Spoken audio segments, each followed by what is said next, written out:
On s'intéresse à l'O2Gate, Manu. Oui, la nouvelle, l'évolution en tout cas dans cette actualité, c'est que certains cadres qui ont été placés sous mandat de dépôt viennent aussi de bénéficier de liberté conditionnelle, de contrôle judiciaire plutôt. Ouais. Il s'agit notamment de Patrice Toupou, l'ancien secrétaire général du ministère, Ibrahima Sori Kamara, ancien conseiller juridique, Ali Condé, le directeur général du FER. Ancien directeur général. Ancien directeur général du FER. Sa Yolandé également Kamara, qui était directeur national de l'entretien routier, Bangali Keita, qui est assistant de l'ex-secrétaire général. Donc il faut rappeler qu'ils ont été mis sous mandat de dépôt le 18 janvier dernier et ils viennent donc de bénéficier, comme je le disais tantôt, d'un placement sous contrôle judiciaire.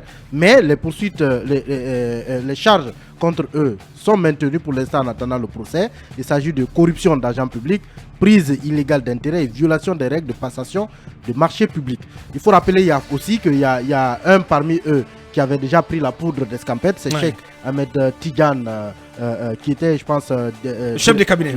Le chef de cabinet, qui avait déjà pris la poudre d'escampette, et à son encontre, semble-t-il, un mandat d'arrêt international pourrait être décerné. Mais la nouveauté, c'est que les autres qui étaient sous mandat de dépôt sont sortis de prison et rejoignent ceux qui n'avaient pas été. Est-ce qu'on connaît le motif, la raison pour laquelle ils ont été sortis de prison pour être placés sous contrôle judiciaire? Pour l'instant, je n'en sais pas assez. Est-ce que le dossier se dégonfle ou est-ce qu'il y a en tout cas d'autres éléments qui expliquent?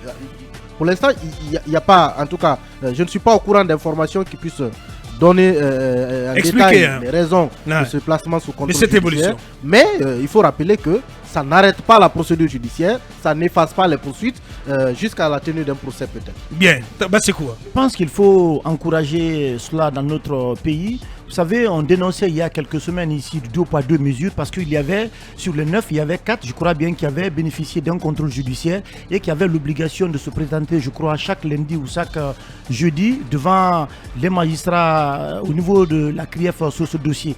Donc, selon mes informations, c'est que les avocats de ces 5 qui avaient été placés sous mandat de dépôt avaient introduit donc un recours auprès de des magistrats, donc la CRIEF, pour obtenir une liberté conditionnelle, le temps pour la CRIEF de préparer le dossier afin d'aller au procès. Ce qui est encourageant parce qu'il y a beaucoup de personnes aujourd'hui qui sont dans cette situation. Les avocats ont introduit assez de recours devant les juridictions compétentes pour obtenir un contrôle judiciaire. Peut-être que la même faveur aurait été accordée à Kassouri et compagnie. Justement, pourquoi pas? Justement, c'est cela. C'est de cela qu'il est question. Absolument, parce qu'il y a des gens aujourd'hui. Parce que si on accorde finalement, on sort Toupou et compagnie de la prison, on les met sous régime de contrôle judiciaire. Pourquoi on ne ferait pas autant pour Kassouri et compagnie? Mais c'est clair, parce que Kassouri, Damaro, il y a eu des tentatives dans ce sens. Il y a eu beaucoup de avocats ont Fonike Mengue et justement, Ibrahima Diallo et Bilo, ils ont animé il y a eu beaucoup de tentatives dans ce sens-là. Mais absolument, les avocats ont introduit assez de recours, pour obtenir notamment cette liberté sous condition. Mais je pense que ce sont des demandes qui n'ont pas du tout prospéré. Et aujourd'hui, les gens sont croupis en prison en attendant que la CRIEF notamment rassemble donc toutes les preuves. Bien, Akoumba, pour 30 secondes, s'il te plaît. On me dit qu'on m'accuse de ne pas respecter les écrans. Une seule question de ma part en attendant qu'on aille à la pause. Kassouri et compagnie sont en prison sous quel mandat? Sous quelle valeur légale? Sous quel mandat? Bien.